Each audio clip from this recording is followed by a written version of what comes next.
नमस्कार मित्रांनो, ठरलं तर मग या मालिकेच्या आजच्या भागात आता अर्जुन प्रियाच्या रूममध्ये असतो तेवढ्यातच त्याला आता सायलीचा कॉल येत असतो आणि मग तो म्हणतो, अरे बापरे, सायलीचा कॉल.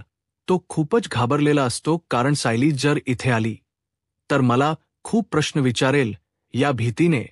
मग तेवढ्यातच सायली सुद्धा तेथे येते. अर्जुन फोन तेथेच ठेवतो आणि ती विचारते, काय हो? तेव्हा तो घाबरतो. तो, अगं मी पाहिला तुझा कॉल, मी आता तुला कॉल बॅक करणारच होतो. तेव्हा सायली आता म्हणते, अहो हे माझ्या प्रश्नाचे उत्तर नाहीये. रिया आणि अश्विन भाऊजी नसताना तुम्ही त्यांच्या रूममध्ये इथे काय करत होतात? आणि मला सांगा, हा एवढा पसारा का घालून ठेवलाय? तेव्हा तो आता लगेच गडबडतो आणि म्हणतो, कोर्टाने जे आपल्याला सांगितलं आहे, कोर्टाने आपल्याला जे सांगितले त्यावर सिद्ध झाले ना की तन्वी ही महिपची साथीदार नाही. आणि चुली अश्विनला सुद्धा ते पटले. त्यामुळे या रूममध्ये येऊन मी असे काही पुरावे मिळतायत का बघत होत ज्याने अश्विनला हे दाखवता येईल की तो जे म्हणतोय ना ते चुकीच आहे. तेव्हा सायली म्हणते, आपली केस सुरू असताना प्रियाच्या विरोधात आपण पुरावे शोधण्याचा खूप सारा प्रयत्न केला होता. मला सांगा, काय मिळालं आपल्याला? आणि शिवाय प्रिया काय एवढी मूर्ख? तिच्या आणि महिपच्या मैत्रीचे पुरावे ती इथे लपवून ठेवेन. आणि काल तुम्हीच म्हणालात ना, अश्विन भाऊजी चुकतायत, हे त्यांना कळायला हवं. मग तेव्हा अर्जुन म्हणतो, हो तुझं बरोबर आहे सायली. त्याला स्पष्टपणे सांगते, हे पहा, आपण इथल्या कोणत्याही वस्तूंना हात लावायलाच नको, कारण कसं आहे ना, प्रियाला नसला तरीही अश्विन भाऊजींना या घरात प्रवेश आहे. आणि ते उद्या पुन्हा आल्यानंतर त्यांना समजलं की सगळ्या वस्तू या अस्ताव्यस्त पडल्या आहे तर त्यांना कसं वाटेल? आणि मला सांगा काय होईल? त्यानंतर पुन्हा एकदा मोठं भांडण. आणि हे बघा, मला अजिबात वाद नको आहे, मी आवरायला घेते. मग अर्जुन म्हणतो, नाही नाही, तू कशाला? पसारा मी केलाय ना, मग मीच आवरतो. तेव्हा सायली म्हणते, अहो तुम्ही कशाला? मी आवडते की तुम्ही ज्या ना खोलीमध्ये मी कॉफी ठेवलीये तिथे तुमच्यासाठी. तेव्हा अर्जुनच तिला म्हणतो, अगं या वस्तू कुठून घेतल्या ना ते मला चांगल्यापैकी माहीत आहे, त्या परत त्यांच्या जागी ठेवायला हव्यात, नाहीतर पुन्हा एकदा अश्विनला डाऊट येईल ना. तेव्हा ती म्हणते, बरं ठीक आहे, पण लवकर या तिथे आणि पुन्हा अजिबात या रूममध्ये यायचं नाही. अर्जुन शहाण्या बायासारखा म्हणतो, नाही येणार. मग साईल इथे गेल्यानंतर अर्जुन म्हणतो, चला आता ही रूम आवडता आवडता सायलीच गाठवड देखील शोधतो. आता दुसरीकडे प्रियाने भली मोठी स्वतःभोवती आग लावून घेतलेली असते. सगळेजण आता खूप घाबरलेले असतात. तेव्हा प्रिया मोठ्यानेच म्हणते, आई मी मरणार आहे, मी स्वतःला जाळून घेतले, आई मी मरणार आहे. असं मोठ्या मोठ्याने जेव्हा ती मदतीसाठी हाक मारत असते तेव्हा मात्र अश्विन लगेचच पुढे येतो, पण बाकी दुसरं कोणीही येत नाही. आणि ती आग पाहून ना खरंतर प्रतिमाला खूप म्हणजे खूपच टेन्शन आलेलं असतं, कारण तिच्या चेहराना महिपत्नीने असा जाळलेला असतो. तेव्हापासूनच तिला त्या आगीची खूप भीती वाटत असते. ते भयानक प्रसंग तिला आठवल्यानंतर आताही या क्षणी तिला असं वाटतं की माझ्या तोंडावर कुणीतरी आगीचा लोळ फेकते की काय. तर प्रिया आता मोठ्यानेच म्हणत असते, आई मला वाचव, आई मला वाचव. पण प्रतिमाची तशी मनस्थिती नसते की ती पुढे जाईन आणि प्रियाला वाचवेल, कारण तो भयानक भूतकाळ तिच्या डोळ्यासमोर आता स्पष्टपणे तसाच्या तसा उभा राहतो. तेव्हा ती आता म्हणत असते की आग विझवा, आग विझवा. तर प्रियाने फक्त एकच सूर लावलेला असतो, आई मी मरणार आहे, मी जळून जाणार आहे. एवढाच सूर आता तिने लावल्यानंतर आता प्रतिमाला खूपच कसं तरी होतं. नागराजश तेथेच थांबलेला असतो. तो कुणाला काही मदत सुद्धा करत नाही आणि कुणाला सावरत सुद्धा नाही. मग आता रागातच प्रतिमा म्हणते, अग तन्वी काय करतीयस? आग विझव की अगोदर. तेवढ्यातच सुमन आणि अश्विन हे दोघेही आता पाण्याच्या बादल्यात ते घेऊन येतात आणि प्रिया भोवती जी आग असते ना ती आग विझवण्याचा प्रयत्न करतात. त्यानंतर आता प्रतिमाचा नाईलाज होतो. आपला डोळे देखत आपली मुलगी स्वतःला जाळून घेते की काय असं तिला वाटतं. आणि मग भोळेपणाने पुन्हा एकदा प्रतिमा म्हणते, बाळा ये आत आणि रहा घरात, असं म्हटल्याबरोबरच प्रियाच्या आनंदाला अगदी उधाणाच येतं आणि ती हसतच प्रतिमाकडे बघते. त्यानंतर लगेचच आता अश्विन आणि सुमन दोघेही मिळून ती आग पूर्णपणे विझवतात. तेव्हा आता प्रिया खूप खुश असते. ते आणि अश्विनला म्हणते, अश्विन आई ना मला घरात घेणार आहे, कारण आईने ना मला आता घरात बोलवले, असं म्हटल्याबरोबरच आता ती लगेचच अश्विनला मिठी मारते आणि तो मागे पाहतो. तोपर्यंत आता प्रतिमा निघून सुद्धा गेलेली असते. इकडे आता अर्जुनने अगदी चकाचक अशी रूम आवरलेली असते, पण त्याला काही ते गाठोड सापडत नाही. आता तो विचारात पडतो की एवढी सगळी रूम स्वच्छ मी आवरली तरीही मला काही ते प्रियाच गाठोड सापडलं नाही. आणि मला असं वाटतं तन्वीच गाठोड आहे ना, ते सायलीच्या गाठोड्यापर्यंत पोहोचवण्यासाठी नक्कीच मला मदत सुद्धा करेन. जोपर्यंत मला सायलीच गाठोड सापडत नाही तोपर्यंत तन्वीच गाठोड मी स्वतःकडेच ठेवतो, असं म्हणून तो ते गाठोड घेतो आणि लगेचच ती लॉकरची चावी तेथे खाली ठेवतो आणि रूममधून बाहेर निघतो. दुसरीकडे साक्षी आता जेलमध्येच असते. आता प्रिया सुटलीच कशी हे तिला कळत नसतं. मग त्यानंतर ती म्हणते की कसं आहे ना, या जेलच्या चार भिंती सुद्धा अगदी तिला अडवू शकल्या नाही, कारण प्रियाना खूप हुशारीने इथून बाहेर पडली आहे. आणि मला तर काही मार्गच दिसत नाहीये, कारण 14 वर्षना खूप म्हणजे खूप होतात. कशी काढणार आहे मी 14 वर्ष अशी जेलमध्ये? पण नाही, हे असं भिकारड आयुष्य मी कधीही जगू शकतच नाही. पण नाही, साक्षी शिखरे असं जगूच शकत नाही, असं ती स्वतःला म्हणत असते. त्यानंतर तिच्या मनात विचार येतो, जर मी मेले तर इथून माझी नक्की सुटका होऊ शकते. त्यामुळे मी मरायलाच हो इथून, आणि मी स्वतःला संपवायलाच हो, तरच मी इथून बाहेर पडू शकते. आता मरायचं कसा हा प्रश्न तिला मात्र पडलेला असतो. तेव्हा आता तिला ना मडक्यावर असं ताट ठेवलेलं असतं आणि त्याची कोर अशी बाहेर आलेली असते. थोड धारदार असल्यामुळे ती त्याच्याकडे आता बघतच राहते. आणि मग अगोदर ती मनात ठरवते आपल्याला काय करायचंय, आणि त्यानंतर लगेचच ती आता हात असा जवळ घेते आणि त्या ताटाला जी धार असते ना, कडची जी कोर असते ना, त्या कोरीने आपली नस कापण्याचा प्रयत्न करते. तेवढ्यातच तेथे आता कॉन्स्टेबल येते आणि साक्षीला असं स्वतःची नस कापून घेताना जेव्हा बघते ना, तेव्हा क्षणातच ती आता साक्षीच्या हातातून ते ताट ओढून घेते, फेकून देते आणि काय करतेस तू, मूर्ख आहेस का, असं म्हणून साक्षीच्या जोरात अशी कानाखाली ठेवून देते. आणि जर परत असं काही करायला गेलीस ना तर याद राख, कारण अगोदर पाप करायची आणि मग नंतर स्वतःची सुटका करून घ्यायची. पण आता इथून पुढे लक्षात ठेव, इथल्या शिक्षेमध्ये ना कुणालाही सुटका नाही, असं म्हणून ती साक्षीवर खूपच रागवते. साक्षी आपल्या जीवालाच कंटाळलेली असल्यामुळे तिने हे टोकाच पाऊल उचलण्याचा निर्णय घेतलेला असतो आणि ती खूप रडत असते आणि वैतागूनच ती खाली बसते आणि अजून खूप रडू लागते, कारण तिने हे जे काही केलं त्यामुळे तिला आता पश्चातापाची वेळ आलेली असते. तर दुसरीकडे प्रतिमा एकदम शॉक होऊन शांतपणे आपल्या हॉलमध्ये बसलेली असते. तेव्हा सुमन आता तेथे जाते आणि तिला शांत करते. तेव्हा आता प्रतिमा म्हणते, बघ ना सुमन, बघ ना तू, अगं ही तन्वी काय करतीये की स्वतःला जाळून घेतीये. आपल्या डोळ्या देखत हे मी कसं सहन करू सांग बरं, पोटचा गोळा आहे ना तो माझ्या, तुला सांगू ती आग बघून ना खरंच मला काही सुचलं नाही. आणि त्यात अश्विन सुद्धा अगदी माझ्या हातापाया पडत होता आणि मला तन्वीला ना अजिबात घरामध्ये घ्यायचं नव्हतं.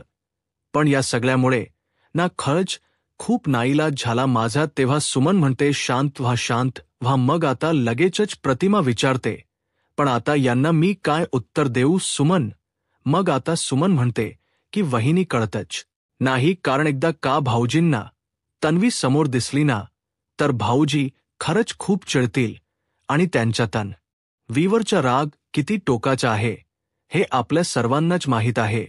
मग आता प्रतिमा म्हणते, पण त्यांचा हा राग अजिबात चुकीचा नाहीये आणि मला सुद्धा आता तन्वीबद्दल तेच सगळं वाटते जे यांना वाटतं ना, अगदी तेच. आणि मला तिचे गुन्हे पोटात घालायचे नाहीयेत, पण तन्वी आज जे काही करायला निघाली त्यानंतर माझ्या हातात दुसरं तरी काय होतं सांग ना. तेव्हा सुमन प्रतिमाला शांत करते आणि म्हणते, भाऊजी हे नक्कीच समजून घेतील वहिनी, त्यांना अगोदर इकडे येऊ द्या, मग तन्वीच काय करायचं ना हे भाऊजीच आता ठरवतील, कारण माझी खात्रीच आहे की ते या घरात कधीही तन्वीला ठेवणार नाहीत. ते तिला नक्कीच घराबाहेर काढतील आणि त्यांच्या समोर वेडवाकड करण्याची हिंमतच तिची होणार नाही. मग आता प्रतिमा म्हणते, पण यांनी तिला पुन्हा एकदा घराबाहेर काढलं तर बिचाया अश्विनची फरपट होणारच ना. आता बघ ना, तू सुमन बायकोवर प्रेम करण्याची केवढी मोठी शिक्षा मिळते बिचायाला. मग आता सुमन म्हणते, ज्याच नशीब त्याच्याकडे असं म्हणायचं आपण आणि समजूत काढायची. तेव्हा प्रतिमा म्हणते, आणि समजा जर तन्वी आज निमूटपणे इथून निघून गेली आणि नंतर तिने जर स्वतःचं काही बरं वाईट करून घेतलं तर मग काय करायचं सांग ना. असं म्हणून आता ती सुमनलाच प्रश्न करतेस तर सुमनही गोंधळात पडते. इकडे अर्जुन प्रियाच ते गाठवड घेऊन आता हॉलमध्ये प्रवेश करणार तितक्याच थायली समोर दिसते आणि म्हणूनच तो आता लगेचच तिथे लपतो आणि म्हणतो, ही तर इथेच आहे, कारण तन्वीच गाठवड असं माझ्या हातात पाहिलं तर 100 प्रश्न विचारल्याशिवाय ही गप्प बसणार नाही आणि हिला लगेच समजेल सुद्धा मी अजूनही हिच्या आईबाबांचा शोध घेतोय आणि मग नंतर ती परत चिडेल. काय करू हा प्रश्न अर्जुनला पडतो. आता कुठे लपवावं हा प्रश्न त्याला पडतो आणि मग लगेचच तो टी-शर्टमध्ये आता ते गाठोड लपवतो. मग त्यानंतर तो म्हणतो, आता हिच्या समोरून काहीही झालं तरी मला जावंच लागेल, अगदी फास्टमध्ये.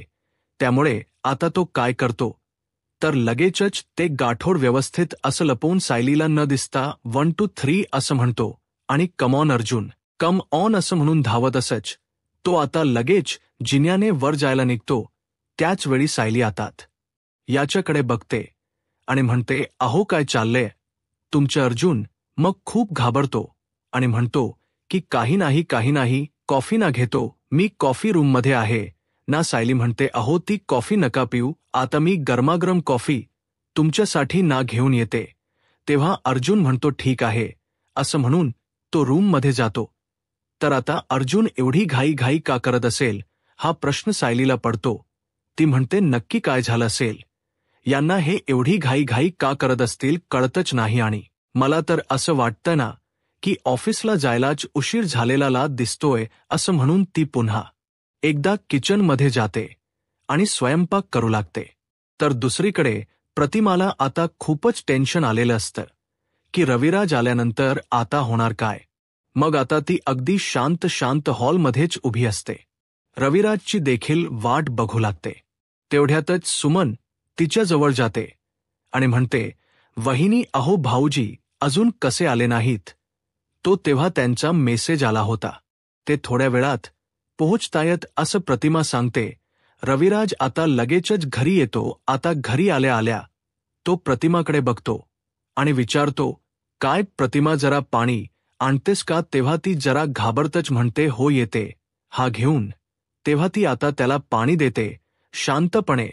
तो निवांत अगदी तेथे बसतो. सुमन आणि प्रतिमा एकमेकींना आता इशारा करत असतात.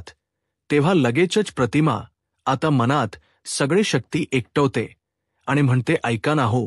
तेव्हा तो विचारतो, तो काय झालं. ती म्हणते, मला ना तुमच्याशी थोडं बोलायचं होतं. तेव्हा बोल ना. मग प्रतिमा असं रविराज म्हणतो. हा आता प्रतिमाला कसं बोलावं ना तेच कळत नसतं म्हणून ती आता एकदम गप्प बसते. तेव्हा रविराज विचारतो, काय तुझी तब्येत ठीक आहे ना प्रतिमा. अगं सकाळी जाताना मी तर तुला गोळी देऊन गेलो होतो ना. काय सुमन नंतर काही प्रॉब्लेम झाला का असं रविराज विचारतो. तेव्हा आता सुमन म्हणते, नाही हो भाऊजी, वहिनी अगदी ठीक आहेत.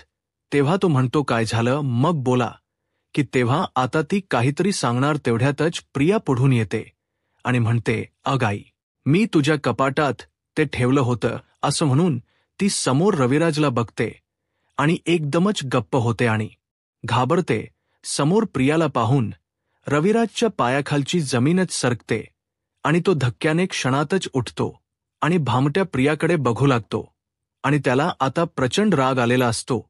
तेव्हा रविराज आता विचारतो, ही मुलगी इथे कशी आणि कुणाच्या परवानगीने ही मुलगी या घरात आली आहे, असं म्हणून तो आता दोघींनाही जाब विचारतो, कारण मी हिच्यासाठी मेलोय आणि ही सुद्धा आपल्यासाठी मेली आहे, आणि तरीही सुद्धा ही मुलगी आपल्या घरामध्ये काय करतीये असं रागातच तो आता विचारतो. मग आता तो चिडूनच विचारतो, प्रतिमा असोमान, तुमच्या दोघींपैकी मला याचं कोणी उत्तर देईल का? तर प्रियाची अक्षरशः बोलतीच बंद झालेली असते. ती एकदम गप्प असते. तेव्हा अश्विन आणि नागराजे दोघेही तेथे येतात. तेव्हा रविराज विचारतो, काय रे अश्विन, तू सुद्धा इथेच आहेस का? तर आता ते दोघेही एकदम घाबरलेले असतात. अश्विनला सुद्धा काय बोलावं आणि काय नाही हे सुचत नसतं. सगळेजण रविराजकडे आता बघतात. दुसरीकडे आता सायलीच्या मनात एकच गोष्ट असते, ती म्हणजे प्रिया आणि अश्विनची. ती म्हणते की या बागेतल्या मातीमध्ये दगडगोट्यांमध्ये प्रिया जास्त काळ टिकणारच नाही, आणि तोपर्यंत तिला बघून घरातले सगळे जण असे अस्वस्थ होणार. अश्विन भाऊजी जींच देखील सगळ्यांना अगदी टेन्शनच येणार. त्यावेळी आता कल्पनाही जरा बाहेर चाललेली असते. ते पाहून सायली लगेचच विचारते, आई, तुम्ही बाहेर चाललात का? मग कल्पना म्हणते, अग हो, मी बाहेर चाललीये. मग आता मागे बागेत चाललीये मी, असं कल्पना सांगते.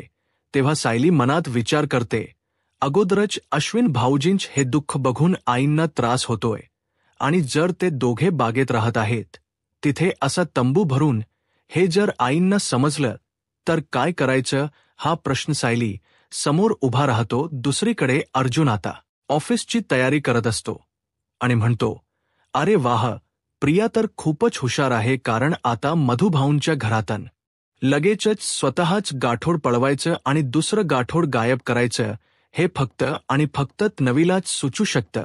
आणि त्याच वेळेला सायलीच गाठोड सुद्धा तिने कुठे लपवलं असेल हा प्रश्न अर्जुनच्या मनात येतो. कसाई म्हणजे गाठोड नक्की आणि तुमच्या लेक सापडू शकतं. कॉफी लागतेच ना तुम्हाला, आणि म्हणून केली मी पटकन घेऊन येते.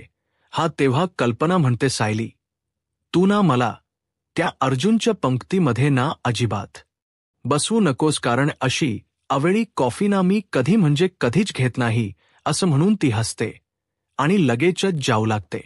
तेव्हा सायली आता पुन्हा एकदा तिला अडवते आणि म्हणते, आई, मी आज गवारीची भाजी करण्याचा विचार करतीये, तर त्यामध्ये ओला नारळ घालू की दाण्याचा कूट घालू? तेव्हा कल्पना सांगते, अगं तुला हो तसं कर ना. मग आता कल्पना असं म्हणून निघू लागते. तर सायली म्हणते, आई अहो, गेल्यावेळी मी ओला नारळ घातला होता ना भाजीमध्ये, तेव्हा यांनी डबाना पुन्हा तसाच आणला, खाल्लाच नाही अहो, मग दाण्याचा कूट घालते. हा तेव्हा कल्पना म्हणते, बरं ठीक आहे, तू ना दाण्याचाच कूट घाल. मग आता कल्पना असं म्हणून पुन्हा निघते. त्याचवेळी सायली पुन्हा एकदा तिला अडवते आणि म्हणते, पण आई अहो, बाबांना नाही चालत ना धान्याचा कूट, मग त्यांनी जर भाजी खाल्ली नाही तर काय करायचं? मी ना त्यांच्यासाठी बटाट्याची भाजी करते, चालेल ना? कल्पना म्हणते, हो. त्यानंतर आता सायली सारखीच आडेवेडे घेत प्रश्न विचारत असते. त्यामुळे आता कल्पना म्हणते, सायली, मी तुझ्या कामामध्ये कधी लुडबुड केलीये का? तुला हाव ते कर, हाव तसं वाग, मला काहीही ही फरक पडत नाही.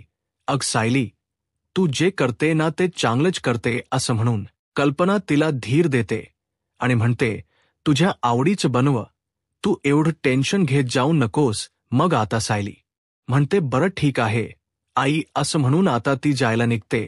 तेव्हा सायली म्हणते, आई थांबा ना. कल्पना म्हणते, हे बघ, तुझ्याबरोबर बोलता बोलताना मी विसरूनच गेले. अगं मी ना कपड्यांच्या घड्या घालायला वरती चालले होते. तेव्हा सायलीला आता आनंद होतो. कल्पना थोडी 4-5 पाया चढून वर रूमकडे जाण्याचा प्रयत्न करते, परंतु तिला अचानक आठवतं की बागेमध्ये कपडे वाळत घातली आहे आणि मी कुठे वर कपड्यांच्या घड्या घालायला निघाले, आणि असं सायलीला ती सांगते आणि बागेमध्ये निघते. सायली धावत तेथे येते आणि म्हणते, आई आई ऐका ना, हो नका ना जाऊ तिकडे, तुम्ही ना आजकाल खूप दगदग करत असता हा मी घेऊन येते कपडे, तुम्ही इथे शांत बसा बरं असं म्हणून सायली स्वतः बागेत जायला निघते. तेव्हा फक्त आणि फक्त बागेतलीच कपडे आणायची.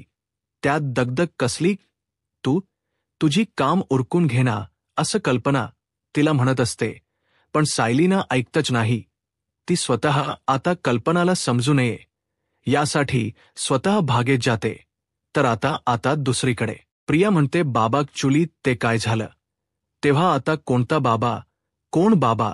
असं रागातच रविराज तिला विचारतो. आणि बाबा म्हणण्याचा हक्क ना, अगदी तू कायम गमावून बसली आहेस, तो सुद्धा अगदी कधीच, असं म्हणून रविराज खूपच प्रियावर भडकतो. आणि मला तुझं तोंड बघायचं नाहीये, हे मी अश्विनला कधीच सांगितलं होतं. अश्विन सांगितलं होतं की नाही रे, असं तो आता अश्विनला विचारतो.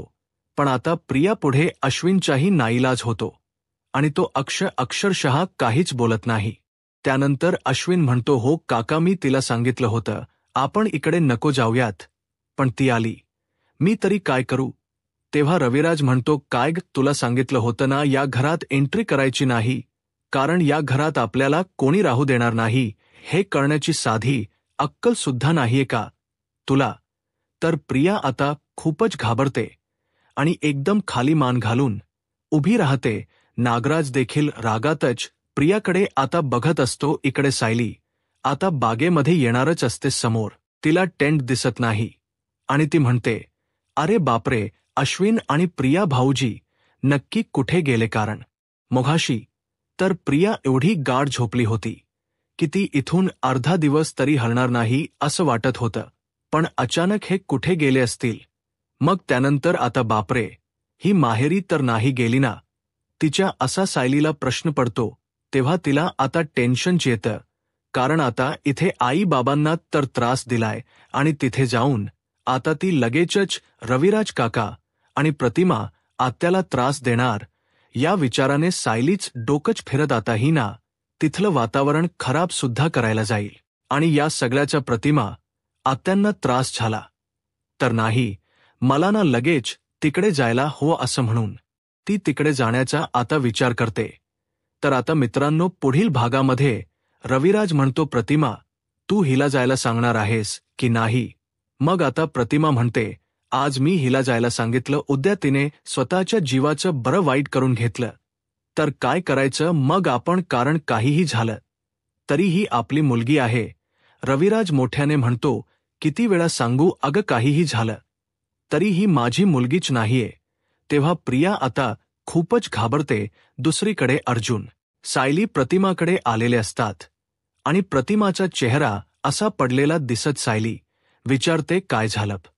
प्रतिमा आत्या? मग आता सुमंच सगळं काही घडलेला प्रकार सांगू लागते की कशा प्रकारे तन्वी इथे आली. वहिनी तिला घरात घ्यायला काही तयार नव्हत्या, पण प्रियाने जो काही गोंधळ घातला, स्वतःला जाळून घेण्याचा जो प्रयत्न केला, त्यामुळे नाईलाजाने वहिनींना त्या प्रियाला आतमध्ये घ्यावं लागलं. दुसरीकडे अर्जुनच्या म्हणण्याप्रमाणे रविराज सुद्धा आता सायलीच गाठोड शोधू लागतो आणि प्रियाच्या रूममध्येच अर्जुन आणि तो खूप प्रयत्न करतो, पण त्यांना काही सापडत नाही. तेव्हा आता रविराज म्हणतो, हे बघ अर्जुन, गुन्हेगार कधीही आपल्या घरात कोणताही पुरावा ठेवत नाही. तर आता अर्जुन धक्क्यानेच रविराजकडे बघतो, कारण त्यालाही समजतं नक्की ते कुठे ठेवलं असेल. आता पुढे काय होईल हे पाहायला आत्ताच माझा महाराष्ट्र या यूट्यूब चॅनलला सबस्क्राईब करा. धन्यवाद.